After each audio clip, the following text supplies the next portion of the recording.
I never told my son the truth about where the money for his wedding actually came from. He thought his old man scraped together every last dime from 40 years of fixing transmissions in a cold garage. He had no idea that 3 months before his wedding, I'd inherited his late mother's family vineyard in Sonoma, a piece of land worth more than $19 million. And thank God I kept my mouth shut about it, because exactly 9 days after I paid for his wedding in full, my new daughter-in-law walked into my kitchen with a stack of papers and a stranger in a cheap suit, fully prepared to have me declared incompetent. But her victory lap ended the second she realized the very document she was forcing into my hand was about to become the instrument of her own ruin. Before I get into how I made sure she choked on her own greed, tell me in the comments where you're watching this from tonight. And if you believe family loyalty should never be confused with weakness, go ahead and hit that like button and subscribe, because I've got a lot more stories like this one. My name is Walter Hennessy. I'm 68 years old, and I have spent my entire adult life doing honest work with my hands. 41 years as a diesel mechanic at the same rail yard outside Sacramento, the kind of job where you come home every night smelling like motor oil no matter how hard you scrub, where your knuckles are permanently scarred from busted bolts, and your knees ache before you even hit 50. I drive a Ford pickup with 210,000 miles on it. I wear the same 3 flannel shirts on rotation. I eat dinner at 5:30 because that's what time my father ate dinner, and old habits don't die just because you get old yourself. To my daughter-in-law, Vanessa, I was exactly what I looked like. A broke, tired old man who had nothing left to offer except maybe a little cash if she pushed hard enough. She had no idea that my late wife, Marlene, came from a family that had been growing grapes in the Sonoma Hills for 3 generations, long before that land became worth its weight in gold. Marlene and I never lived like rich people. We chose a small house, a simple life, because that's what made us happy, and because Marlene never wanted our son Caleb to grow up thinking money was something that fell out of the sky. When she passed 2 years ago from a stroke that took her in 11 days, the vineyard came to me, quietly, through a trust her grandfather set up decades earlier. I never said a word about it to anyone, not to my neighbors, not to my church group, and most certainly not to my son. Just 9 days before that afternoon in my kitchen, I had handed over a check for $94,000 to cover the wedding Vanessa absolutely insisted on. She wanted a Vineyard View venue in Napa, even though she'd never once asked about my late wife's actual vineyard. She wanted a string quartet, a custom gown flown in from Italy, a guest list of 210 people, half of whom Caleb couldn't even name when I asked him. I paid for every bit of it without a single complaint, because my son asked me to, and because he told me, with tears actually in his eyes, that it would mean everything to start his marriage off without financial stress hanging over them. I believed him. I wanted to believe him. And 9 days later, Vanessa was sitting across from me at my own kitchen table, sliding a folder toward me like she was doing me some kind of favor. "Walter," she said, her voice syrupy and careful, the way people talk to a child they're trying to manipulate. "Caleb and I have been talking, and we just think it's time we had an honest conversation about your future." I kept my face still. "My future's just fine, Vanessa. I get up every morning. I make my own coffee. I mow my own lawn." She gave a little laugh, the kind that isn't really a laugh, more of a performance of pity. "Things can change so fast at your age, though. One day you're fine, the next day you're a statistic. We found a wonderful community for seniors out past Stockton. It's very reasonable. But to get you settled in, we'd need to put the house in our names, just temporarily, so we can manage things properly while you adjust." The man sitting beside her wore a navy suit that didn't quite fit and had a leather folder tucked under his arm like he was trying to look more important than he was. He cleared his throat and introduced himself as a notary, here simply to witness a signature, nothing more, he assured me. Just a formality. I looked toward the hallway where my son was standing, half in shadow, arms crossed over his chest, refusing to meet my eyes. Caleb was 30 years old. I had taught that boy to throw a baseball in the backyard of the house Vanessa was now trying to take from me. I had sat up 3 nights in a row helping him cram for his SATs. I had worked a second job loading freight on weekends just so he could go to college without loans hanging over him. "Caleb," I said, and my voice came out low, steadier than I felt. "You hearing any of this? Is this what you want?" He shifted his weight, glanced at me for half a second, then looked back down at his phone like it might save him from the conversation. "Dad, just listen to her. It's not a big deal. It's just paperwork. It'll make things simpler for everybody. Simpler for them, he meant. The room went quiet in a way that felt heavy, almost physical. The notary shifted his weight from one foot to the other, clearly understanding he'd walked straight into the middle of something ugly. "Sir," he said carefully, "I just need to confirm your identification and witness your signature on the highlighted lines." Vanessa tapped a manicured fingernail against the folder. "Just sign it, Walter. We don't have all day. And frankly, this is the responsible thing to do. You should be thanking us." I stared down at the pen she'd placed in front of me. A cheap plastic one, not even a good one, like she hadn't bothered to make the moment feel respectful. I looked at this woman who had walked into my family 18 months ago and immediately started asking me, at every holiday dinner, what my house was worth, what my pension looked like, whether I'd thought about a will, and then I looked at my son, who stood there saying nothing, letting his wife dismantle his own father in the kitchen where his mother used to make Sunday gravy. Something cold and clear settled into my chest. The anger was there, a real anger, the kind that makes your hands shake if you let it. But I knew better than to let it show. If I exploded, if I raised my voice, Vanessa would have exactly the ammunition she needed to paint me as an unstable old man who couldn't manage his own affairs. I needed to be smarter than that. I needed to be patient in a way that would feel, to them, like surrender. I reached for the pen slowly. I let my fingers tremble, just slightly, enough to look convincing. I thought about Marlene, about the summer we drove up to Sonoma together right after we got married, about how she'd stood in the middle of those vines with the sun coming down through the leaves and told me this land would always be part of who she was. I thought about how Vanessa had never once asked to see a photo of that land, never asked Caleb a single question about his mother's family history, because to her, my wife wasn't a person. She was a line item that hadn't been collected on yet. "We're waiting, Walter," Vanessa snapped, her patience thinning fast. "The notary charges by the hour, you know." I pulled my hand back from the pen. I set both palms flat on the table and looked her dead in the eye, my voice coming out calm, clear, with none of the shake I'd just been performing. "I'm not signing this. I'm not handing over my house, and I am not moving into a facility so the two of you can liquidate what's left of my life." The silence that followed felt like it had weight to it. The notary actually took a step backward. Vanessa's eyes went wide for half a second before that surprise curdled into something much uglier. "Excuse me?" she said, her voice dropping into a register I hadn't heard from her before. "You think you have a choice here? Walter, you're 68 years old, living alone in a house that's falling apart, and we are trying to help you before something terrible happens. Don't you dare make this difficult." "There's nothing falling apart in this house," I said. "And there's nothing wrong with my mind either, which I think is what you're really trying to suggest." Caleb finally stepped fully into the room, his face flushed, looking somewhere between embarrassed and furious, though I couldn't tell which one was aimed at me and which was aimed at his wife. "Dad, please, don't make this a fight. We're trying to do what's best." "What's best for who, Caleb?" I asked quietly. "Because I don't see how putting your 70-year-old father in a state facility benefits anyone except whoever sells this house after I'm gone." Vanessa's mask slipped completely then. She stood up so fast her chair scraped hard against the floor. "You ungrateful old man. We paid for nothing. We get nothing.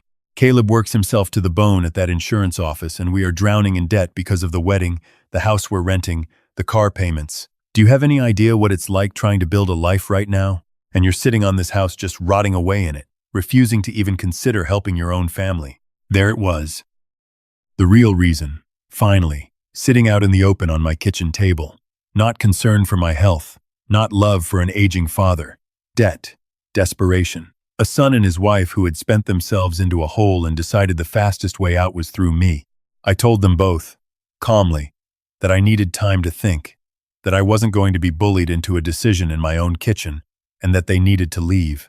The notary practically sprinted to his car. Vanessa stormed out, muttering something about lawyers. Caleb lingered in the doorway for a moment, looking at me like he wanted to say something real, something honest. But whatever it was, he swallowed it down and walked out without another word. That night, I sat alone at that same kitchen table with a cup of black coffee going cold in front of me, and I made a decision. I was not going to let this go quietly, but I also wasn't going to handle it the way my anger wanted me to. I picked up the phone and called my attorney, a sharp, careful woman named Priscilla Adeyemi, who had handled Marlene's estate and knew every detail of that trust better than I did myself. "Walter," she said after I explained everything, "I want to be very clear with you. What you're describing, them showing up with an unfamiliar notary trying to pressure you into signing over your primary residence, that's elder financial exploitation. It's a crime in this state. We can go to the police tonight if you want." I told her I didn't want the police yet. I wanted to know exactly what Vanessa and Caleb were planning, how far they were willing to go, and whether anyone else was involved in pushing them toward this. Priscilla was quiet for a moment, and then she told me something that turned my stomach cold. She'd done some digging the moment I called her that afternoon, and what she found explained everything. Vanessa and Caleb were $41,000 in credit card debt. Worse, they had already approached a private lender, the kind that operates in the gray areas just outside legitimate banking regulations, about a loan using my house as collateral, a house that was not theirs to offer. The notary they'd brought wasn't a random hire. He worked occasionally for that same lender, smoothing over paperwork that probably wouldn't survive much scrutiny in a real bank. They hadn't just been hoping to convince me. They'd already started building the machinery to take the house, whether I agreed or not. "They're planning to forge your signature if you refuse," Priscilla told me bluntly. "I've seen this pattern before, Walter." The notary today was supposed to be the soft approach. If that failed, there's a real chance they move to something far more serious. I sat with that information for a long time that night. 41 years of memories in that house. The room where Caleb was born. The kitchen where Marlene taught him to make her mother's biscuits. The backyard where I'd buried our old dog under the maple tree the same year Caleb left for college. And my own son was willing to let his wife forge my name to steal it out from under me. Priscilla wanted to move fast, file for a protective order, alert the authorities immediately, but I asked her to wait. I needed her to walk me through exactly how the forgery and the loan would have to work, what the timeline would look like, what evidence would need to exist for it to be undeniable in a courtroom rather than just a suspicion. She didn't love the idea of waiting, but she trusted me enough to lay it all out. "If we stop them now," I said, "it's an accusation. They'll say it was a misunderstanding, that the notary overstepped, that they never actually intended to forge anything. Caleb will cry on the stand, and a jury full of decent people will want to believe him because he's somebody's son. But if we let it happen, if we let the forgery actually go through, if the loan actually gets funded against this house, then it's not a misunderstanding anymore. It's a completed crime on paper, with a date and a wire transfer and a forged signature that any document examiner in the country can identify as fake in about 10 minutes. Priscilla was quiet, and then she said, slowly, "It's a hard way to do this, Walter. You understand that, right? You're talking about letting them commit a serious felony before we step in." I told her I understood completely. I told her I'd spent 2 years watching this woman circle my family like a buzzard, and one final humiliating night in my own kitchen had shown me exactly who my son had let himself become. I wasn't interested in scaring them straight. I was interested in the truth coming out so completely, so undeniably, that no lawyer, no excuse, no crying apology at Thanksgiving could ever erase it. So I waited. I let 3 weeks pass. During that time, I installed a small security camera in the den, the room where Vanessa had told me, the week before, that they'd need to review some paperwork again soon. I didn't hide. I went about my days exactly the way I always had, fixing the gutter, walking to the diner on Tuesdays, calling my sister in Fresno on Sunday nights. I let them believe the old man had folded, gone quiet, maybe even started to consider their offer. Caleb called twice during those 3 weeks. The first time, he tried to apologize, sort of, in that roundabout way people do when they want forgiveness without actually admitting what they did. The second time, he asked, almost casually, if I'd thought more about what Vanessa and I talked about. I told him I was still considering it. I could hear the relief in his voice, and that relief told me everything I needed to know about how little they thought of me.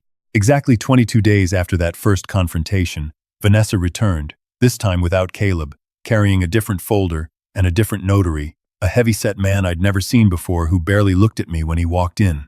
She was friendlier this time, almost gentle, asking about my knee, asking if I'd been eating well. It was a performance, and not even a particularly convincing one. "Walter," she said, sliding the papers across the table, "we talked to a lender who's willing to help us cover some renovations on this house, make it safer for you, easier to get around in. All we need is your signature here authorizing the loan against the property. I looked down at the document. The loan amount was for $310,000, far more than any reasonable renovation would cost. I understood immediately what this was. The amount was enough to pay off their debt, fund a down payment on a house of their own, and leave a healthy cushion besides. I told her I wanted to read it carefully before signing anything, which seemed to annoy her, but she allowed it, probably because she assumed an old mechanic wouldn't understand legal language well enough to catch anything. I asked her to leave the document with me overnight, told her I wasn't comfortable signing under pressure again, and that if she truly wanted to help me, she'd respect that I needed time. She didn't love it, but she agreed, mostly because Priscilla had quietly suggested, through a mutual contact, that pressuring an elderly man too hard could create legal exposure for them, a seed of doubt I'd asked Priscilla to plant weeks earlier. The moment Vanessa left, I called Priscilla, and she came to the house within the hour. We photographed every page. We compared the signature line, blank for now, to the exact spot where forgery would eventually need to appear. We documented the date, the lender's name, every detail, building a record so thorough that no defense attorney in the world could later claim confusion. 2 days later, the loan was funded. $310,000 wired into a joint account in my son's and daughter-in-law's names, secured against a house they did not legally own, using a signature on that document that was unmistakably not mine. Priscilla had a forensic document examiner confirm it within 48 hours. It wasn't even a good forgery. Vanessa had clearly written it herself, in a hurry, probably while I was distracted by some other excuse she'd invented to get me out of the kitchen. That final afternoon, she'd come back with the second notary. I want to be honest about something. Once that money hit their account, I had every legal right and every emotional impulse to call the police that same hour. Priscilla certainly thought I should, but I asked her, one more time, to wait. I wanted to watch what they did with money they believed they'd stolen clean. I didn't have to wait long. Within a week, Vanessa had put a deposit down on a house in a nicer part of town, the kind of place with a 3-car garage and a pool, the kind of place that was always just out of their reach before. Caleb posted pictures online of a new truck, bragging in the caption about how hard work finally pays off. They went out to dinner at expensive restaurants twice a week. Vanessa bought herself a diamond bracelet she showed off proudly at a family barbecue I wasn't invited to, but heard about from my sister, who'd seen the photos online. They were drowning themselves in everything that money could buy, completely convinced they'd gotten away with something.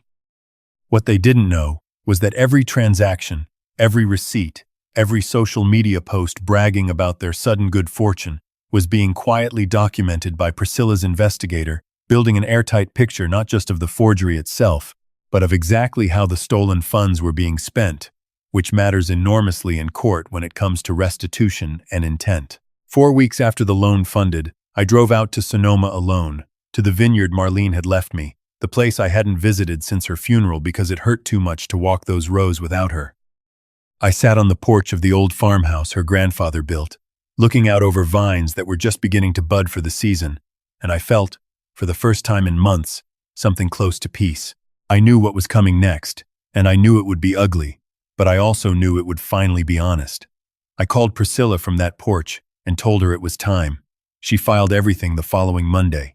A criminal complaint for forgery and fraud against a vulnerable adult, alongside a civil suit to recover the property and the funds. The forensic handwriting analysis went into the file.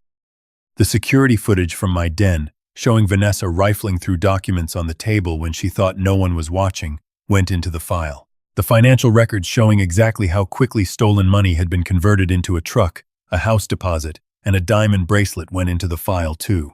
The police came to their rented house on a Tuesday morning.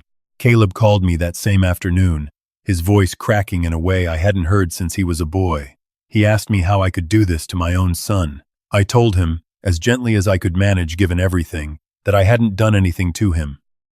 His wife had forged my signature to steal $310,000 secured against a house that held every memory I had left of his mother, and I had simply allowed the truth to come out in a way that no lawyer could argue away. "You could have stopped this before it went this far," he said, and there was real pain in his voice, pain I recognized as genuine even through everything. "I could have," I agreed, "but then you would have walked away believing you almost got away with something, instead of understanding exactly what you did and exactly what it cost." I love you, Caleb. I have loved you since the day you were born.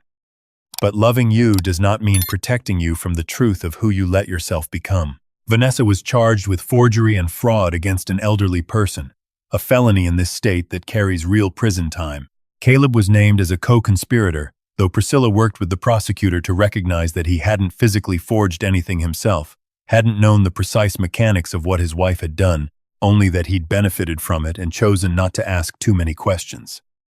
He avoided prison ultimately, in exchange for full cooperation and testimony against Vanessa, but he was left with a felony conviction for fraud that will follow him for the rest of his life, a mountain of restitution to pay back, and a marriage that didn't survive the trial. Vanessa was sentenced to 4 years. I sold the house in Sacramento eventually. Too many ghosts of that final, ugly afternoon living inside those walls now, alongside the better ghosts of Marlene's biscuits and Caleb's childhood. I moved out to the Vineyard full-time, into the farmhouse her grandfather built, and I spend my mornings now walking the rows the way Marlene used to, watching the light come down through the leaves, exactly the way she described it to me 40 years ago. Caleb writes to me sometimes. Not often, but enough. Real letters, actual paper, which surprised me the first time one showed up in my mailbox out here. He's working a warehouse job 2 towns over from where he used to live, rebuilding slowly, paying down what he owes piece by piece. I don't know yet if we'll ever get back to what we were before Vanessa walked into our lives, but I know this. I did not destroy my son.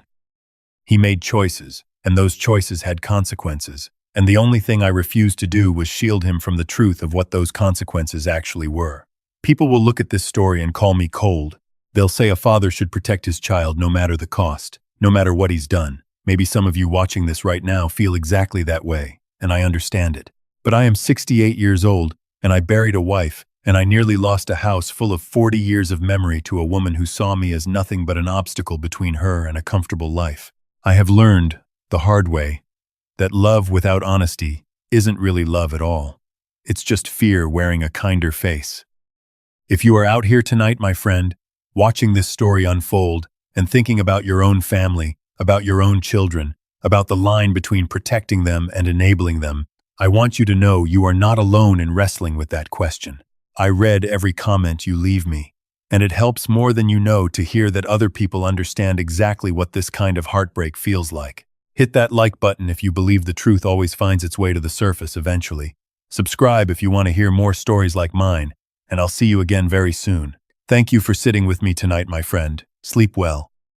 Real love isn't measured by what we forgive without question, but by what we're willing to let people face honestly. Sometimes the kindest thing you can do for someone you love is step back and let truth do the teaching, even when it breaks your heart a little first. Hold your family close, but hold the truth closer, because honesty is what makes love last. A small note for you, my friend. This story was crafted and fictionalized by AI for entertainment purposes, while hoping to leave you with a genuine, positive life lesson.